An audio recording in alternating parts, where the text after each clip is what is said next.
భారతదేశ వ్యవసాయ రంగానికి వెన్నెముక వంటి నైరుతి రుతుపవనాలపై ప్రైవేటు వాతావరణ సంస్థ స్కైమెట్ విస్మయకర అంచనాలను వెల్లడించింది. 2026 వర్షాకాలంలో దేశవ్యాప్తంగా సాధారణం కంటే తక్కువ వర్షపాతం నమోదయ్యే అవకాశముందని పేర్కొంది. ముఖ్యంగా జూన్ నుండి సెప్టెంబర్ వరకు కొనసాగే సీజన్ రెండో భాగంలో ఎల్నినో ప్రభావం వల్ల వర్షాలు గణనీయంగా తగ్గుముఖం పట్టవచ్చని హెచ్చరించింది. సాధారణంగా దేశంలో దీర్ఘకాలిక సగటు వర్షపాతం 868.6 మిల్లీమీటర్లు ఉండాలి. కానీ ఈసారి అందులో కేవలం 94% వర్షాలు మాత్రమే కురిసే అవకాశముందని అంచనా వేసింది. ఈ వార్త ఖరీఫ్ సీజన్ సాగుపై ఆధారపడ్డ కోట్లాది మంది రైతులను ఆందోళనకు గురిచేస్తోంది. పసిఫిక్ మహాసముద్రంలో ఏర్పడే ఉష్ణోగ్రతల మార్పుల వల్ల సంభవించే ఎల్నినో ప్రభావం భారతీయ రుతుపవనాలను బలహీనపరిచి కరువు పరిస్థితులకు దారితీసే ప్రమాదం ఉందని వాతావరణ నిపుణులు విశ్లేషిస్తున్నారు.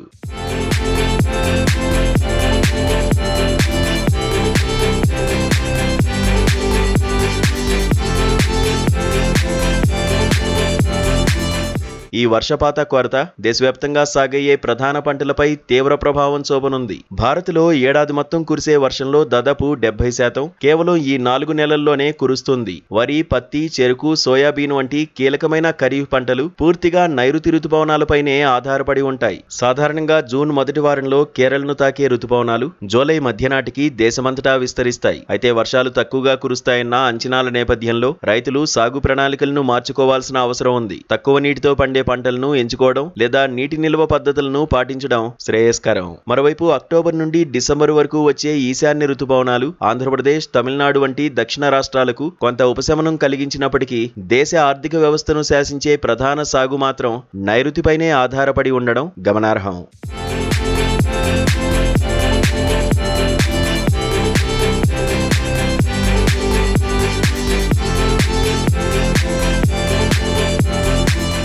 ఈ పరిస్థితులను ఎదుర్కొనేందుకు ప్రభుత్వం, రైతాంగం ముందస్తు చర్యలు చేపట్టాలి. భారత వాతావరణ శాఖ వచ్చే వారంలో తన అధికారిక అంచనాలను విడుదల చేయనుంది. దాని ఆధారంగా సాగునీటి విడుదల, విత్తనాల పంపిణీపై స్పష్టత రానుంది. శీతాకాలంలో మధ్యధరా ప్రాంతం నుండి వచ్చే అల్పపీడనాల వల్ల కురిసే వర్షాలు ఉత్తర భారతదేశంలోని గోధుమ పంటకు ఉపయోగకరంగా ఉన్నప్పటికీ దేశ ఆహార భద్రతకు ఖరీఫ్ దిగుబడి అత్యంత కీలకం. వర్షపాతం తగ్గితే భూగర్భ జల మట్టాలు పడిపోవడమే కాకుండా పశుగ్రాసం కొరత కూడా ఏర్పడే అవకాశం ఉంది. కాబట్టి రైతులు వాతావరణ శాఖ ఇచ్చే సూచనలను ఎప్పటికప్పుడు గమనిస్తూ బిందు సేద్యం వంటి ఆధునిక పద్ధతుల వైపు మొగ్గు చూపడం మంచిది. ఎల్నినో సవాల్ను అధిగమించేందుకు ముందస్తు ప్రణాళికే రైతన్నకు ఏకైక రక్షణ కవచంగా నిలవనున్నాయి. ఈ ఏడాది వర్షపాత అంచనాలు రైతులకు ఒక హెచ్చరిక లాంటివి. సరైన నీటి యాజమాన్య పద్ధతులు పాటిస్తేనే దిగుబడులను కాపాడుకోగలరు.